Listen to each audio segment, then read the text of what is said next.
మెదక్ జిల్లా రామన్నపేట సాయి కృష్ణ నర్సింగ్ హోంపై జిల్లా వైద్యాధికారి కలెక్టర్ విచారణ వివరాలు అందిస్తామన్న జిల్లా వైద్యాధికారి. అజాగ్రత్త వల్లనే బాలింత శిశు మరణం. డాక్టర్ సర్జరీ తగిన జాగ్రత్తలు తీసుకోలేకనే అధిక రక్తస్రావం వల్ల బాలింత మృతి చెందిందని, హాస్పిటల్లో బ్లడ్ బ్యాంకులు ఉంచుకోవాలన్న డిహెచ్ఎంఓ, ల్యాబ్లో తగిన ధ్రువపత్రాలు లేని ల్యాబ్ టెక్నీషియన్, ల్యాబ్ను మూసివేయాలన్న వైద్యాధికారి. కలెక్టర్కు నివేదిక పరిశీలించి చర్యలు తీసుకుంటామన్నారు. రామాయణంపేట సాయికృష్ణ నర్సింగ్ హోంలో 20 రోజుల క్రితం బాలింత ఆపరేషన్ వికటించి బాలింత శిశు మరణం పట్ల బంధువుల ఫిర్యాదు మేరకు డిహెచ్ఎంఓ సోమవారం హాస్పిటల్కి వచ్చి ఆపరేషన్ చేసిన డాక్టర్ కృష్ణవేణిని సుమారు 2 గంటల విచారణ చేసిన అనంతరం జిల్లా వైద్యాధికారి రామచంద్రంతో మాట్లాడుతూ, డాక్టర్ అజాగ్రత్త వల్ల బాలింత ఆపరేషన్ వికటించిందని వైద్యాధికారి రామచంద్ర విలేకరులతో తెలిపారు. అధిక రక్తస్రావం జరుగుతున్నప్పుడు డాక్టర్ ఒకవైపు రక్తం ఎక్కిస్తూ ఆపరేషన్ చేయాలని సూచించారు. దవాఖానలో బ్లడ్ బ్యాంక్ లేకపోవడం వల్ల ఆపరేషన్ చేయడం వల్ల ఆమె మృతి చెందిందని ఆయన అన్నారు. ఆపరేషన్ అయిన పేషెంట్ను అంబులెన్స్లో తరలించడం కూడా మరో కారణమన్నారు. తప్పనిసరిగా హాస్పిటల్లో బ్లడ్ బ్యాంక్ ఉంచడం, ఆపరేషన్ చేసేటప్పుడు అనుభవం ఉన్న నర్సులు కూడా పిలిపించుకొని చేయాలని సూచించారు. హాస్పిటల్లోని టెక్నీషియన్కు సరైన గుర్తింపు ధృవపత్రాలు లేవని, సదరు టెక్నీషియన్ను అఫిడవిట్ జిల్లా వైద్య కార్యాలయానికి ఇవ్వవలసింది ఉండగా, ఈ హాస్పిటల్ ల్యాబ్ టెక్నీషియన్ ఎలాంటి ధృవపత్రాలు అఫిడవిట్ చేయలేదని అన్నారు. అందుకే ల్యాబ్ను ఆయన తెలిపారు. సాయి కృష్ణ నర్సింగ్ హోమ్లో mister and 26 years female normal delivery చేసిన ట్రాన్స్పోర్ట్ బ్లీడింగ్ కావడం వల్ల, సివియర్ బ్లీడింగ్ కావడం వల్ల చనిపోయింది. దాని మీద నేను ఈరోజు ఎంక్వైరీ ఆనరబుల్ డిస్ట్రిక్ట్ కలెక్టర్ గారు వచ్చిన ఎంక్వైరీ కమిటీలో నేను ఎంక్వైరీ చేయడం జరిగింది. ఎంక్వైరీలు ఏంటంటే, ఇక్కడ నార్మల్ కేసు అయినా కానీ కరెక్ట్ టైంలో నార్మల్గా ఇచ్చే టైంలో కూడా కొంత గ్యాప్ నెగ్లిజెన్స్ ఉన్నది. నెగ్లిజెన్స్ని కూడా మనం ఐడెంటిఫై చేసినాము.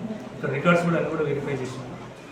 తర్వాత మెయిన్గా ఏంటంటే, ఈ సీరియస్ అయిన తర్వాత కేసు స్టిల్ బార్న్ అంటే, మనం స్టిల్ బార్న్ అంటే ఏంటంటే చనిపోయిన ఫీటస్ బయటకు వచ్చిన ఇన్సర్టన్ చేసినాం. ఇన్సర్టన్ చేసిన బ్లీడింగ్ అవుతుంది. బ్లీడింగ్ని మనము కంట్రోల్ చేయకుండా రిఫరల్ చేసినప్పుడు 90/60 ఉన్నది. సో దాదాపు 2 hours ఇక్కడ 6:30 బయలుదేరితే 8:30 వరకు ప్రెస్ హాస్పిటల్ బ్రాడ్ అయింది. సో మినిమం మనము బ్లడ్ ఒక ఇద్దరు స్టాఫ్ నర్సులన్నా లేకపోతే ఒక క్వాలిఫైడ్ డాక్టర్ అన్నా పెట్టి బ్లడ్ ఎక్కించుకుంటూ ట్రాన్స్పోర్ట్ చేస్తే లైఫ్ సేవ్. సో ఇది చేయకుండా అంబులెన్స్లో పంపడం వల్ల ఆమె మార్గ మధ్యలో చనిపోతుంది. కాబట్టి ఈ నెగ్లిజెన్స్ కూడా కనబడుతుంది.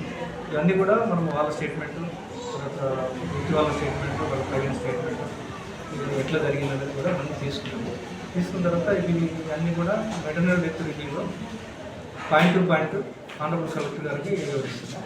సో వాళ్ళు ఇచ్చే ఒక స్టేట్మెంట్ ప్రకారం, వాళ్ళు ఇచ్చే డిసిషన్ ప్రకారం యాక్షన్ ఇచ్చారు. ఆమె ఫిజికల్ కండిషన్ ఎంత ఉన్నదనేటువంటిది కూడా అది కూడా రికార్డు చేయకుండా ఇప్పటిదాకా డిఎంఎండ్హెచ్ఓ గారు వారు చేసినటువంటి ఎంక్వైరీలో కూడా కనీస కేస్ డైరీ కూడా మెయింటైన్ చేయలేదు. ఆ పేషెంట్ కండిషన్ తెలియకుండానే అసలు అంటే నార్మల్ డెలివరీ కోసం వాళ్ళు కనీసం డ్రగ్స్ ఎట్లా మెయింటైన్ చేయాలనేది కూడా తెలియకుండా ఆ రకంగా చేయటం వల్లనే ఆమెకు హై బ్లీడింగ్ అయితే చనిపోవడం జరిగింది. వాస్తవంగా మృత శిశువు అసలు చనిపోయి ఉందా లేదా అనేటువంటిది కూడా, ఆ కడుపులోని శిశువు ఎప్పుడు మరణించింది అనేటువంటిది కూడా క్లారిటీ లేదు డాక్టర్ గారి దగ్గర.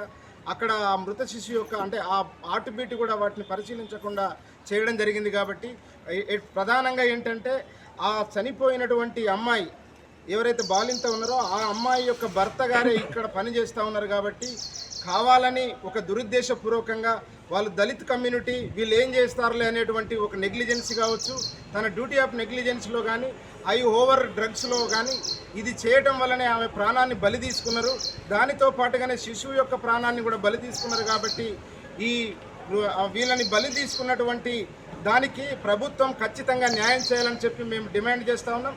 ఒకవేళ ఈ హాస్పిటల్ యొక్క యాజమాన్యాన్ని కాపాడడానికి ప్రయత్నిస్తే ఈ లోకల్ ఎమ్మెల్యే బాధ్యత వహించాలి, లోకల్ మినిస్టర్ బాధ్యత వహించాలి, ఈ రాష్ట్ర ప్రభుత్వమే బాధ్యత వహించాల్సినటువంటి అవసరం ఉంది. ఎందుకంటే ఈ తప్పులు చేసి నెగ్లిజెన్స్ చేసి ప్రాణం తీసినటువంటి హాస్పిటల్ని కూడా కాపాడటానికి ముందుకొస్తున్నారంటే దీనికి రాష్ట్ర ప్రభుత్వం, ఈ లోకల్ ఎమ్మెల్యే మినిస్టర్ గారు కూడా బాధ్యత వహించాల్సి వస్తుంది. కాబట్టి